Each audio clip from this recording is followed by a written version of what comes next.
il n'a plus rien dit sur les déclarations de certains accusés. Il n'a plus rien dit sur les déclarations du président Moussa Dadis Camara.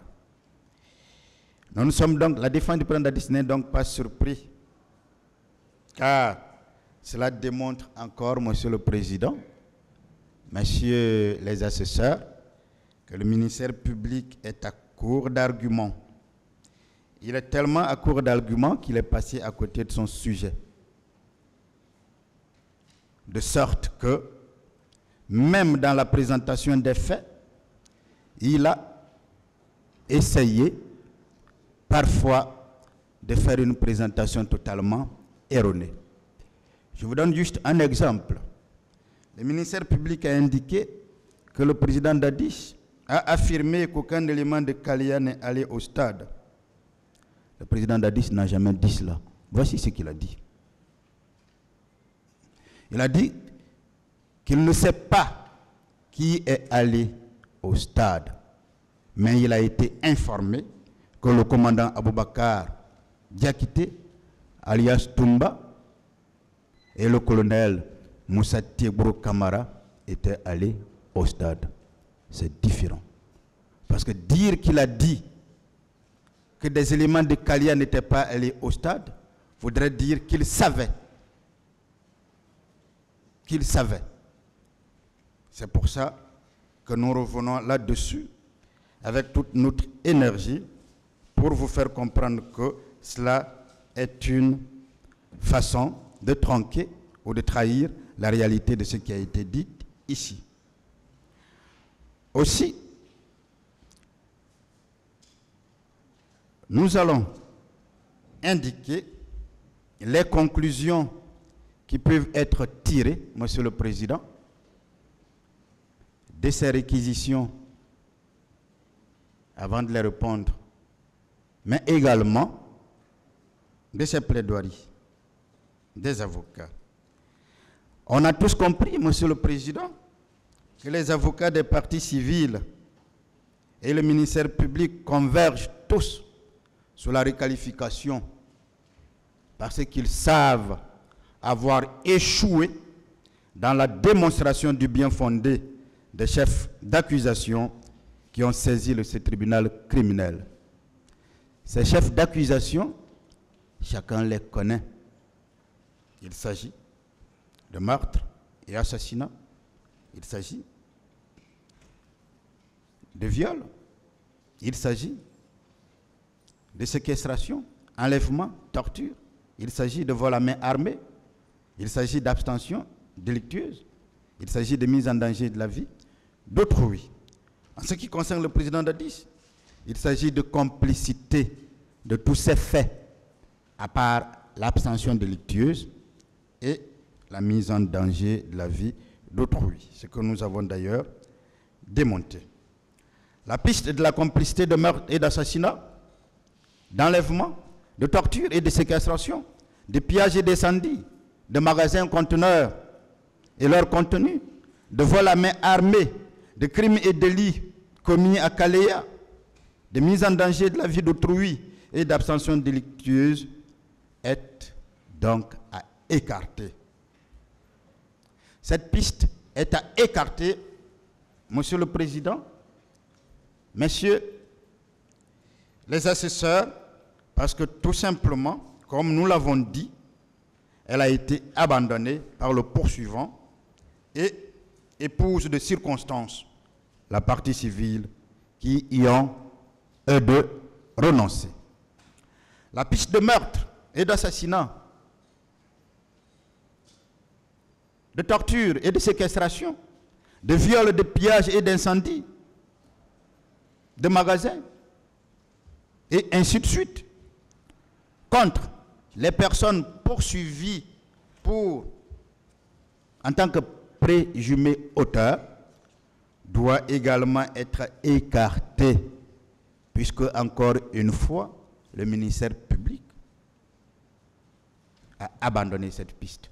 La partie civile a abandonné cette piste, les deux ayant renoncé. Les accusés poursuivis de ces chefs d'accusation ne devrait donc pas s'inquiéter. Le président Moussa Dadis Camara ne devrait donc pas s'inquiéter en ce qui concerne les infractions pour lesquelles il a été renvoyé par devant vous. Parce que la partie sur les épaules de qui incombe la charge de la preuve n'a trouvé aucun élément. Elle n'a trouvé qu'à démissionner, elle n'a trouvé qu'à abandonner. Les seules et véritables questions qui restent et demeurent, donc, Monsieur le Président, Messieurs les assesseurs, sont liées aux questions de requalification et aux questions de l'application du statut de Rome par ce tribunal. C'est à ces deux niveaux que le ministère public et les parties civiles jettent désormais leur dévolu, leur va-tout, toute leur énergie, toute leur force. La seule porte qui existe uniquement pour eux, mais qui n'existe pas et n'existera jamais pour le tribunal, qui n'existe pas et n'existera jamais pour la défense, qui n'existe pas et n'existera jamais pour la défense du président Moussa Dadis Camara. Permettez-moi, Monsieur le Président, de faire donc la mise au point dont j'ai parlé tout à l'heure pour éviter tout malentendu. Je vous ai dit que les parties civiles ont largement parlé de Nuremberg. Les parties civiles et le ministère public ont largement parlé du tribunal pénal international de l'ex-Yougoslavie. Nous en parlons, nous insistons dessus, parce que le but visé, et vous verrez, plus on va avancer, c'est de vous induire en erreur, de créer des comparaisons qui n'existent pas et qui ne doivent pas exister. Nous les avons entendus. Vouloir faire un parallèle entre ce tribunal criminel que vous présidez et ces différentes juridictions, alors même qu'aucune comparaison n'est possible. Nous allons donc, Monsieur le Président, nous limiter, comme nous vous l'avons dit, à l'itinéraire choisi pour arriver où on est aujourd'hui, jusqu'à la CPI, et comprendre que toutes ces différentes juridictions qui ont été citées n'ont absolument rien à faire ici. N'ont absolument rien à faire ici. Que s'est-il passé alors de Nuremberg à La Haye, ou du tribunal militaire de Nuremberg à la CPI?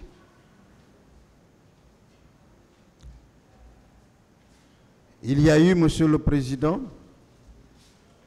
plusieurs étapes qui ont été suivies, plusieurs étapes qui nous permettront de démontrer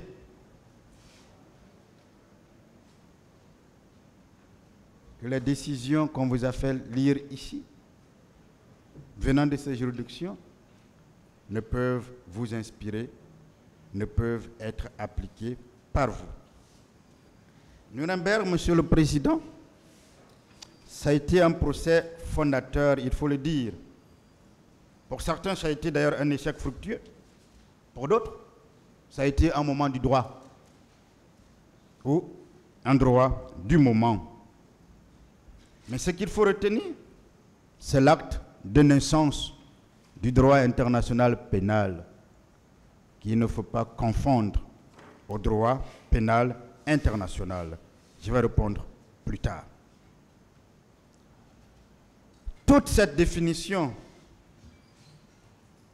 toute la définition, les éléments constitutifs du crime contre l'humanité, haute responsabilité de commandement, ainsi que la démonstration de la réalité de leur existence, doit être attaché au contexte ayant permis la naissance du crime contre l'humanité.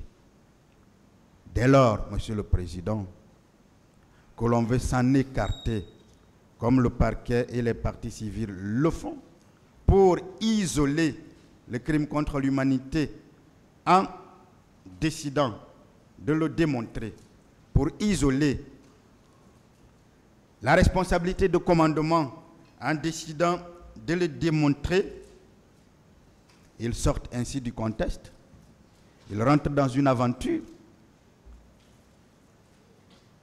au milieu des cas, mais ils s'engouffrent, si vous voulez, dans une mésaventure réelle.